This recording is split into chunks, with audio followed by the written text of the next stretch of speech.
Raidieraksts Drošinātājs. Hello, Oleksandr. Hello. The disqualification of skeleton racer Vladislav Heraskevych over his memorial helmet has resonated deeply in Latvia. He chose to honor athletes killed by Russia rather than compete. How did people in Ukraine feel when they heard he was disqualified? Of course, feel sad, very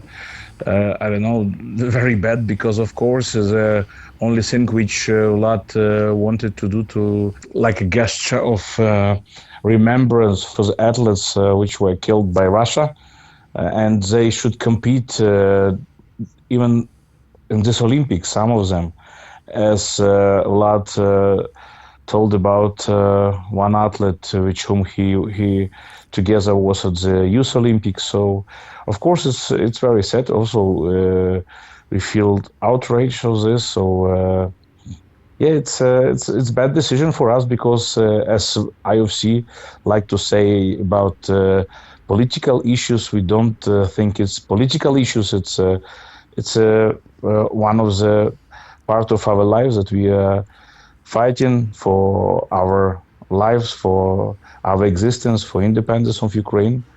So I understand personally that IOC tries to not show any picture of the war during the competition, but we shouldn't forget that war is ongoing, that it is on the planet, even on this continent. So yeah, for us it's very upsetting, this decision of IOC, and not fair, as we think. The IOC said that, there are 130 conflicts or wars going on around the world, and they said that they offered Vladislav different ways how to honor the killed athletes, including a black armband around his hand. Why did Vladislav choose the route he took, not going for any compromises? As he said himself, that he thinks that this is like betray of these athletes, of memory about them, to agree with the proposition of IOC to not compete in this Hamlet.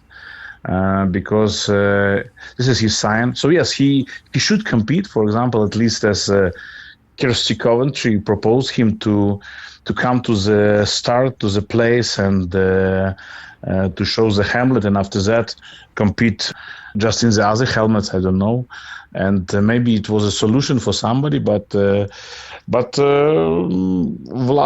he's so much solid, I could say, that and he's came to the end.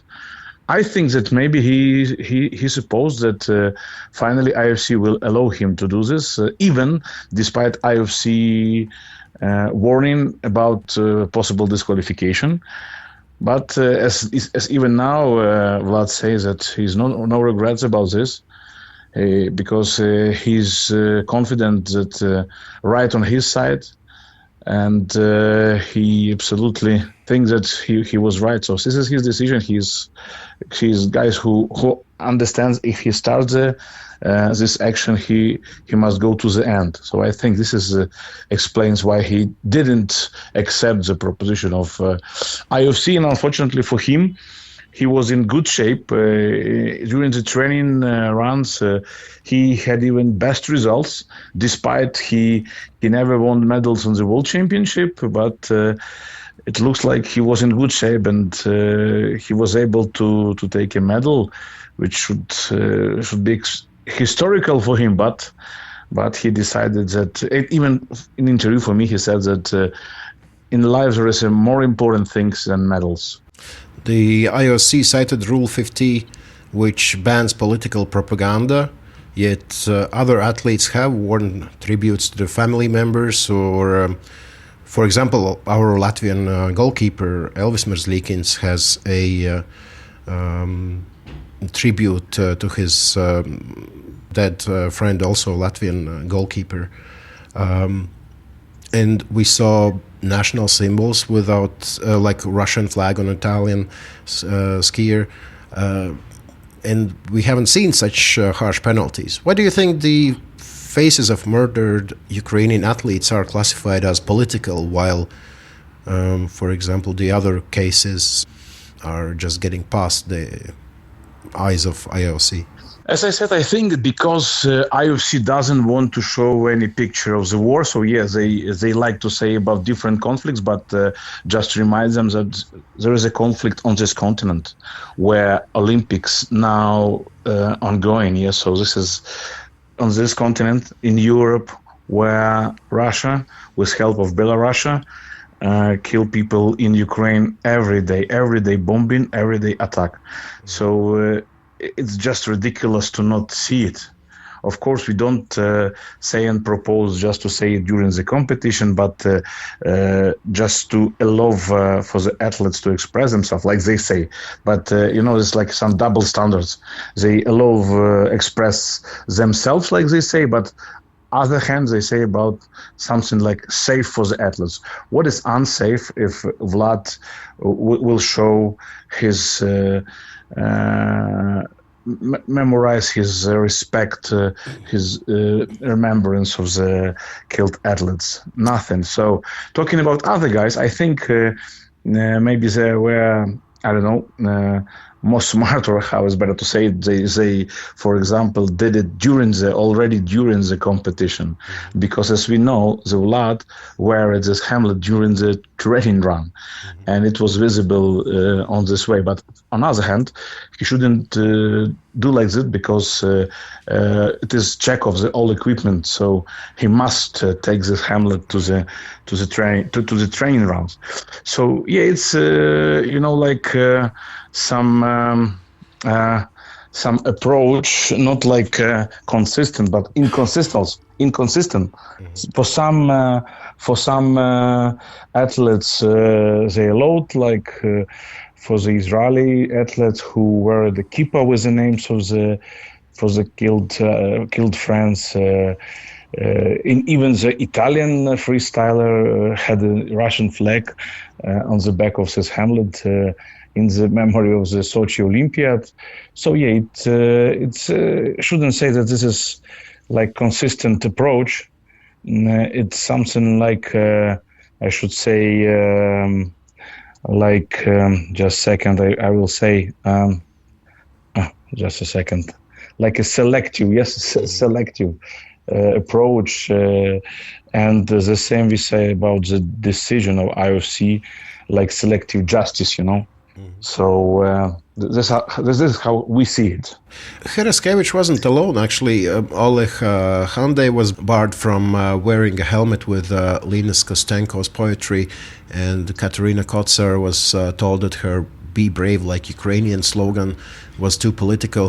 Can you give us an insight on how the Ukrainian delegation feels about all these, situations where they are getting this attention from IOC very scrupulous?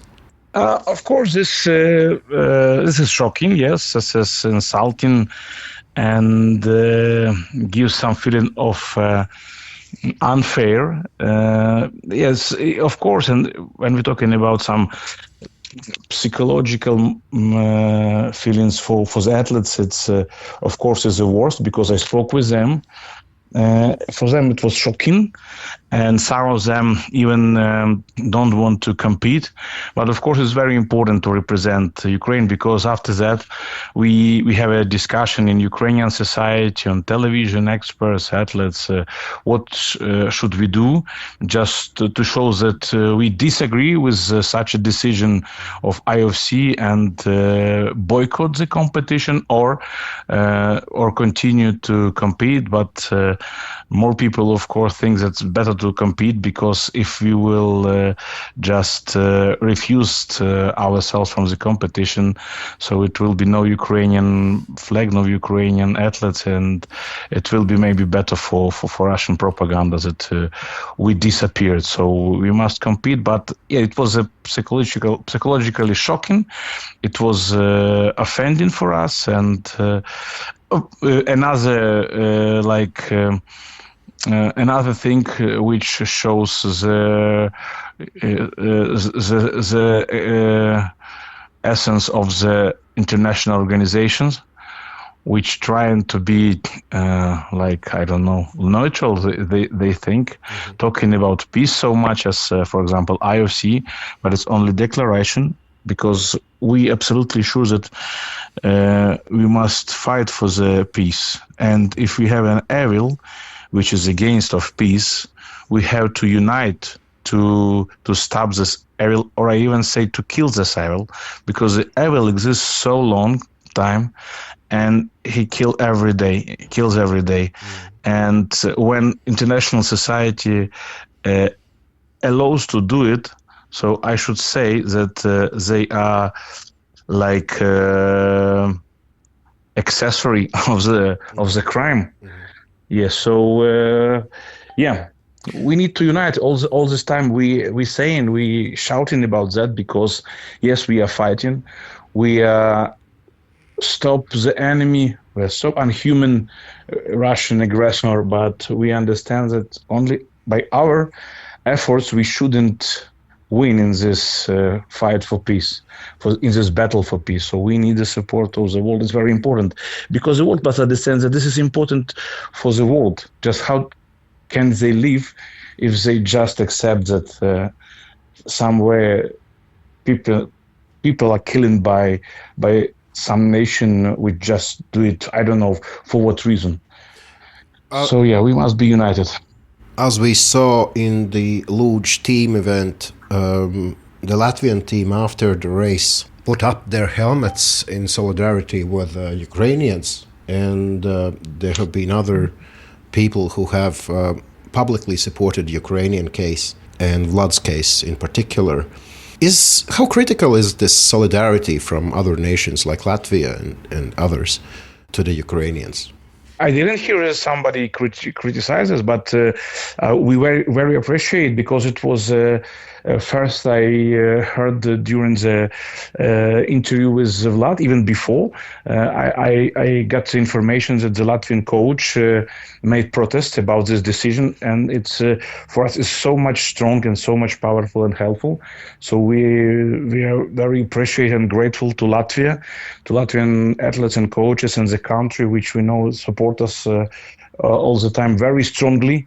And I didn't hear that someone criticizes, but from Latvia it was very clear, very fast, and very powerful, and we so much appreciate it. Some might say that the way things turned out got more attention than in case if Vlad would have won a medal.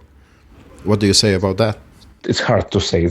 If we should imagine that Vlad wins the medal, and he rises Hamlet on the podium, maybe it should be even more powerful, but it's hard to say. But I think that what is important that Vlad was just consistent, just solid, and just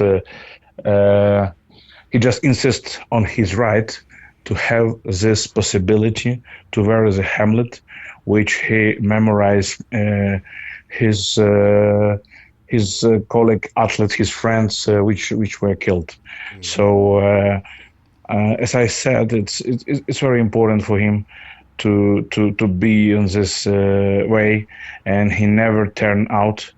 So we should imagine, maybe you and me, if we were in such situation, we prefer to compete. But as he said, there are more important things than medals in that life, and I think this is essence of this step of Vlad Heraskevych. Some sources say that over 650 Ukrainian athletes and coaches have been killed in the war by Russia. How hard is it for your national team to compete while they're mourning so many friends and colleagues? Yeah, what should I say? Of course, it's it's horrible. It's horrible. Yeah, we have the statistics, a very, very sad statistic, more than 650. So it's different type of athletes. Some of them should be Olympians. Some of them wasn't on such a high level, but all of them were athletes. So yeah, as we see and we feel the grief every day, because you hear the horrible stories, how family killed, how only one member of the family survived. Not even sporty or athletic, but unfortunately, this is our reality, and this very horrible and sad. I shouldn't say that we used to live with this. We used to live with the war, because despite the war in our cities and villages, we wake up every morning, we start our work. The children, if it's possible, goes to school, to university. Yes, we continue to live in such a condition in the full-scale invasion 4 years now.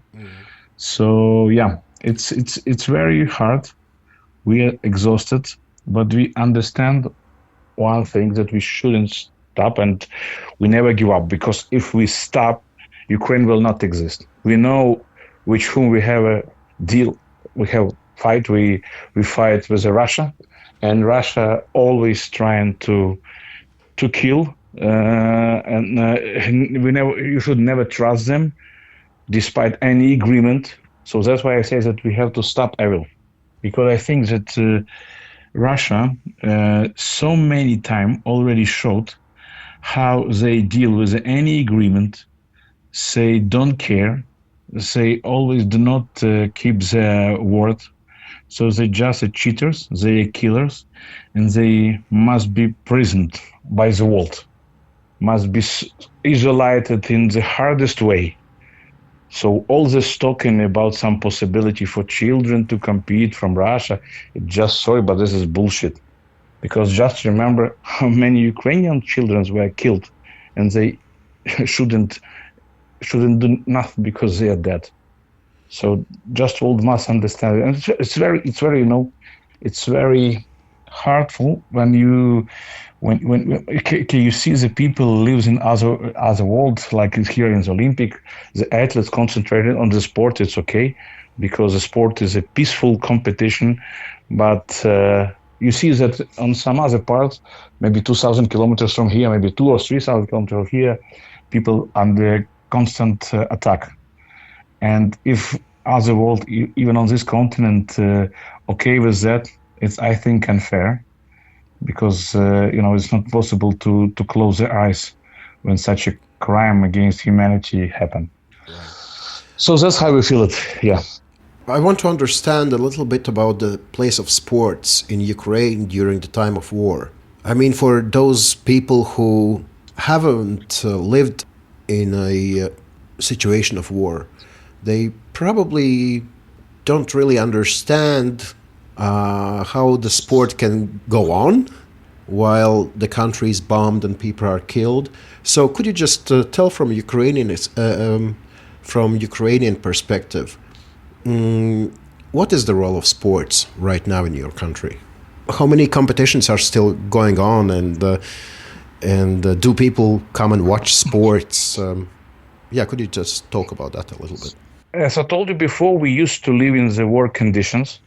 So we are trying to live as much as possible. And talking about the competition, it was even 2022 in September, on the day of Ukrainian independence, 24th of August, when we started new football championship.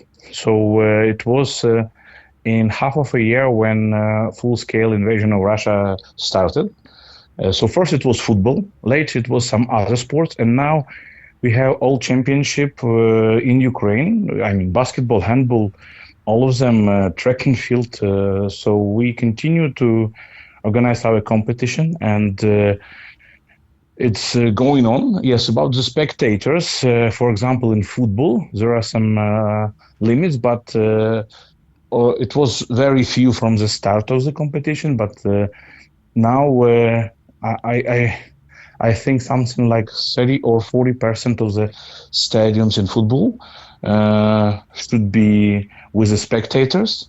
And we have also procedure when it's air raid attack. So stadium must be ready. So in 10 minutes, people must leave the stadium. So evacuation rules. But we continue to, as I said, work, studying and competing. And yes, our high-class athletes, for example, firstly, they all the time they were trained and competing abroad. But for example, our world record holder, Olympic champion Yaroslava Mahuchik in high jump, after the season, she spent something like 3 months in Dnipro. But you know, Dnipro is very close to the front line. So she returned after season, I think in September, in maybe end of September, beginning of October. And she was there in Dnipro till January. And she's saying that the Dnipro, her hometown, is the place of his strong, of his force, her force, sorry, and the same other athletes. So they return to Ukraine because their relatives are here. And when season starts, so they go abroad, of course, to compete, to train. But yeah, we continue to live. So, you know, despite all odds, we continue to live, to be Ukrainians. This is important. Yes, as I said, we used to live in the war. We are dreaming about, you know, peace, about quiet life, about not thinking what will be during the night, not follow the information where the missiles and drones are flying. We're dreaming about it, and we dream about the day when it stopped. But we understand it should be only our victory, or it should be fair peace, which is very doubtful when you're talking about the Russia. So if only Russia will be stopped, will be put on their knees, that should stop overall. So we understand that maybe rest of your life we will live in such a conditions of fight. Here in Latvia, we actually also have seen the results of war by watching, for example, there was this basketball team, Prometei, playing in Latvian league. Right now we have, for the first year, we have hockey club Kyiv Capitals. It's a Baltic hockey league. Do people in Ukraine actually know that these teams exist or existed, as in case in Prometei? And how do they look at the decision by Ukrainian sports managers to make their teams play outside of Ukraine? Yeah, of course, sports fans knows. Also, we know that our luge team and skeleton team training in Sigulda in Latvia, for what we very appreciate, our Latvian brothers, I should say. It's very important. I also should add that, for example, volleyball or basketball, not so maybe popular as a football, but of course the fans know about this teams are playing. I shouldn't say for all, but in situation which is this sport, which is not so popular, so we understand that it's maybe one of the possible way to keep this team, to keep this club in the sport. So I think we understand this as for this period it should be like that. No one acclaim the teams of the clubs for this, but also we have volleyball championships and basketball championship inside Ukraine. So I think the clubs are trying to stay on the higher level in such conditions, to play with stronger opponents. So I think that we accept this for now. This is understandable. They started like that, but as I said, also other teams are playing. So maybe it's better to ask some opponents from the Ukrainian volleyball or basketball championship. But if they should represent Ukraine in good shape, in better competitive shape, I think it's okay. Yeah, I was thinking, are they not seen upon as like betrayers or weak people or something like that? Not at all. Not at all. Not at all. Of course, we understand that, for example, for the professional athletes, like also for the footballers who play in international, for other broad clubs. So yeah. Maybe some people think like that because after 4 years, we all, as I said, exhausted and tired of all this war. So there are different opinions. I shouldn't say that all agree with my opinion, what I said before, but some people are very, very tired, exhausted, and angry about all the situation. So some of them maybe things like you said, but I think that mostly we accept it. So it's it's the same like talking about the boycott of the competition, international like Olympics or not. So I'm sure that we need to represent Ukraine, because when you are in war, it's very hard, because there are some other things are most important, like support of your army, like all the issues of your real life for the children, for the people who need it, for disabled people. All the thing is much more important. And just feeling very, very extreme comparing with normal life in peaceful conditions. One Ukrainian actually got a Latvian citizenship. I'm talking about the figure skater Fedor Kulish. And there was this interview with Kirill Marsak, where he said that, some in Ukraine see him as a traitor, but Kirill was not thinking that way, knowing that Fedor had just grandmother left in his family in Ukraine, and his parents were dead. Do many Ukrainians have chosen to leave the country and represent other countries, and how they are looked upon in Ukraine? There are different stories, because people in different way,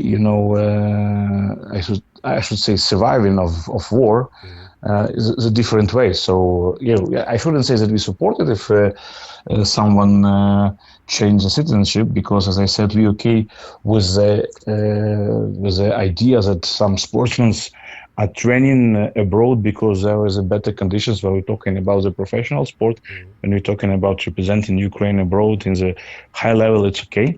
But as you said about this case, of course, I think this was some extremely difficult situation for this athlete.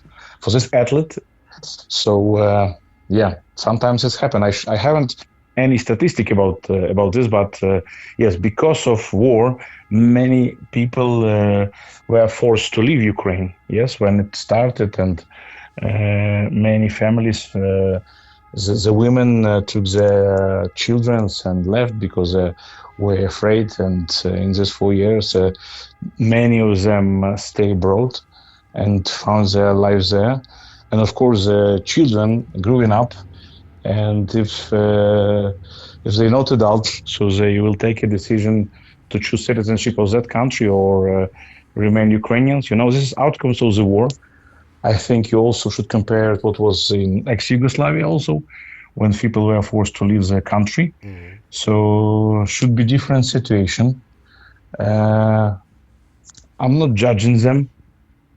I understand that it's not easy for everyone if they leave, but on the other hand, we understand that we need to be strong and we need to be in Ukraine, because it's important to save our nations, to exist our nations. So I think that we will not claim people, but we are not support that decision, because we think. But to be honest, there are different things.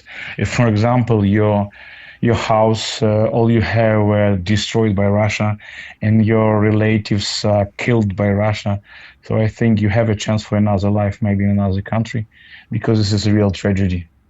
So, a war is a war thing. This is true. So there are different stories, and Right.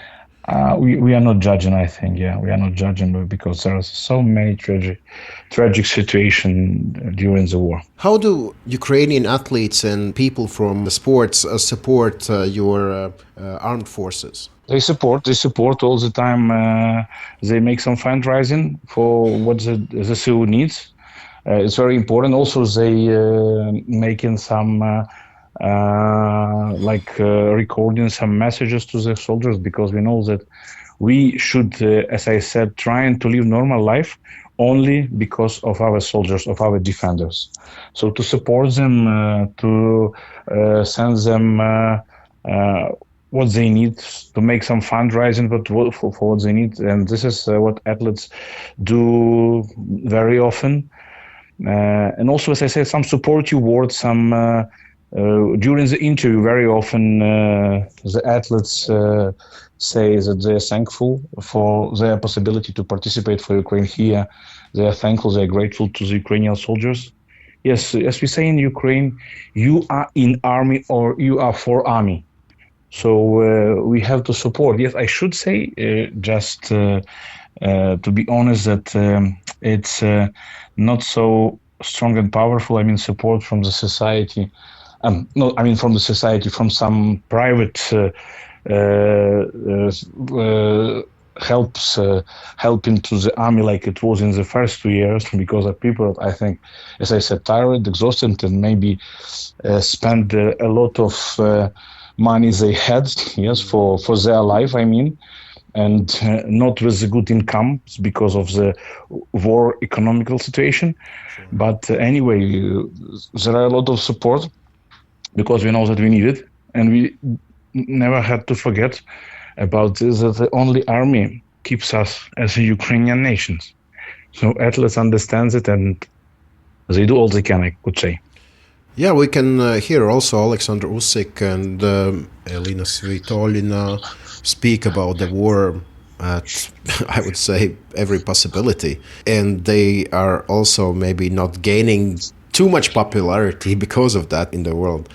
But can we say that yes, athletes are one of the best ambassadors of the message of Ukrainian struggle in the world? Yes, I agree with that, because, you know, the athletes like Usyk or Svitolina, they know in all the world, and their achievements are respected, especially Usyk, yes. So when he's saying the people should hear it in the world should hear it when Usyk saying important things, because, yeah, as we started our conversation about the International Olympic Committee and saying about their policy to